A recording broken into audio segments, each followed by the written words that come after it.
Yeah.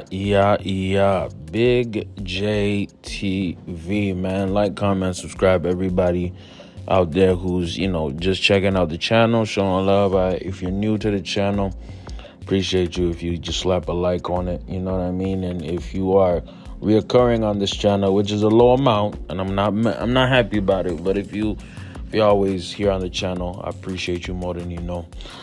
Let's talk about it. Let's talk about the breaking news of the day, or maybe the breaking news of last night, all right?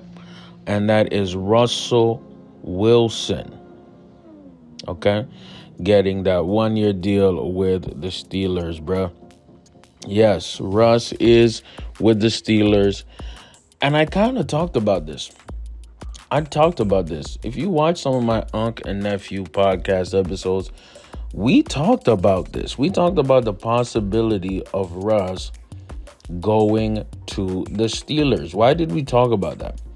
We talked about that because he was not working out with the Denver Broncos. And the Denver Broncos had basically said, bruh, you either getting you're leaning out of your injury incentive in your contract, which would hit the cap by a lot in Denver, or we're gonna bench you and or cut you or get rid of you, right? So the thing is, what really matters in this situation, and the best way to break it down is that Russ is a 35-year-old quarterback, okay? And you have to understand that at 35 years old, he has a high risk of getting an injury, a big injury. Keep in mind, in 2013, right, last year, in March 2013, he had surgery on his right knee, right? So that means that he had an issue that was prolonged and that was nagging. This was before Sean Payton came in. So this was the offseason before Sean Payton. So keep in mind that dude was not 100% healthy his first year in Denver. So that injury incentive that he needed, right, was huge because let's say by something happens, because football is a violent sport. If he got injured and he had opted out of that injury bonus guaranteed that he had, he would have been FUCK'd, bruh. Because let me tell you something about the NFL, man. They will get rid of you fast, quick, and in a hurry, bruh. Especially in this situation where, Sean Payton, reports have came out, he didn't really like Russ, man. And you could tell a little bit from the beginning. He would make comments, we're going to be done kissing babies. You know what I mean? We're going to put a sleeve on him. Sleeve meaning like the playbook sleeve on the arm. That's usually for quarterbacks who are getting used to a new playbook, or more so, younger quarterbacks who don't understand the nuances and everything like that. You know what I mean? Keep in mind that the Broncos, man, this makes them look so bad. The Broncos, man, were basically on a 6-game winning streak, right? They beat the Bills. They had beaten the Chiefs, the future champions. And they were going on streaks. And then around the end, right? Around the end of the season, week 15, 16, Russ gets benched for the final 2 games of the season. And their excuse was to preserve financial flexibility, quote unquote. It's so stupid, man. It's so stupid. And guess what? What happened is that the Broncos actually got hit harder in the cap. You know what I mean? They have like 80-something million of dead money that they basically have to shell out to other teams while they get rid of players. You know what I mean? So stupid, man. The Denver Broncos are dumb. But basically what happened was Russell Wilson was having a lot of meetings. I was saying Russell Wilson opening up a new chapter, right? And what makes this really, really interesting is that this is a 1-year deal, right? And there's going to be about 30-something million that Denver Broncos are going to have to pay. That's a funny finesse going towards him as he puts on the black and yellow, right? So in the black and yellow, we're going to see that, hey, Denver wasn't it. And Denver wasn't it not because of Russ's play. In my eyes, I don't think it was because of Russ's play. Right? Because keep in mind, right? Last year, the year that just passed, Russ put up very similar numbers to Patrick Mahomes. Now, keep in mind, this was Patrick Mahomes' worst year, but we knew one thing for sure, two things are for certain. Russ was not the issue on this team. The 8 losses that were under Russ, a lot of them were defensive breakdowns and efforts, and they were at the beginning of the season where the offense is adjusting. See, in the NFL, a lot of the times, the defenses are going to be more prepared to start the season than the offense. It's very rare that the offense starts off, really, really good or really, really strong. It's usually the defenses that get the first half of the season. Then the second half, most offenses adjust and then they rise up.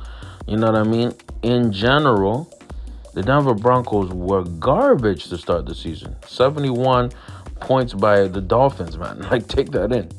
But then they adjusted, and then they started getting into a flow, meaning that Russ, his knee was good, and then the Broncos became a power running team, okay?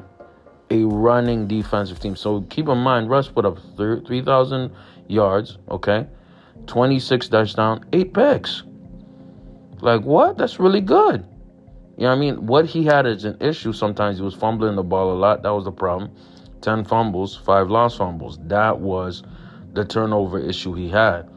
But, bruh, I'm going to take 26 touchdowns and 8 picks. I'll take that. I will take that any day of the week because that's basically what Mahomes had. You know what I mean? The MVP of the league, Lamar Jackson, had 27 and 9, I believe. 27 and 7. My mistake. You know what I mean? Plus, Russ was giving them almost 300 yards on the ground. So, what you're looking at, okay, is basically a guy who's going to a very, very similar football team as to the Broncos. A power running football team. Okay, we're talking about Jalen Warren. We're talking about Najee Harris. These are two really good backs who complement each other. And then you have Russell Wilson there who can be part of some play action, who can scramble out of the pocket, keep drives alive. And he's not going to make as many mistakes as Kenny Pickett. Kenny Pickett, Mason Rudolph, Mitch Trubisky, they ain't the answers, bro. And if you look at the Steelers in the last few, specifically, right, in their last few games to end the season last year, they made the playoffs, but everybody knew they were losing. Everybody and their mom knew they were losing in the playoffs, man. It's just that the Steelers have this history of having strong defenses and great runners, right? And the thing that made Ben Roethlisberger so good is that Ben Roethlisberger would keep you in games. He wouldn't get you out of games. And the thing that's happening with a guy like Kenny Pickett is not the guy who's going to win y'all games. I'm a Ravens fan. I don't even like the Steelers like that. I'm a Ravens fan. Shouts out Justin Mutabike. And when you have Russ coming into the AFC North, I think the most competitive division in the league right now. And obviously when you have a guy like Russ, a guy who already has a ring, makes it even more competitive. I look at it like this.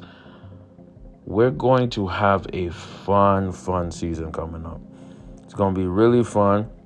I predict that Russ is going to have the Pittsburgh Steelers in the playoffs again. I think whoever comes out of the AFC North is probably going to win it all because it's like coming out of hell, dog. You're coming through the chambers. You're coming through everything. So for me, I think Russ is going to do really, really well. This is a 1-year deal, so it's not something that's going to be expansive or something that's really needed for a super long time. I think that if Kenny Pickett keeps his head down, he might even get an opportunity maybe later in the season. And Russ brings that leadership. Russ is the best quarterback they'll have on their roster. Just Ben Roethlisberger, and even the last few years of Big Ben were really, really bad. So let's see what happens. I think that he's going to be great for Pickens. You know what I mean? So let's see what happens. I think this is a very good trade on both ends. Financially for the Steelers and team-wise, chemistry-wise for the Steelers. And it's also great for Russ to go in a competent franchise and not deal with incompetent guys in Denver. Big J TV, let me know what y'all think in the comments. Y'all think this will work for us or no? I'm out, man.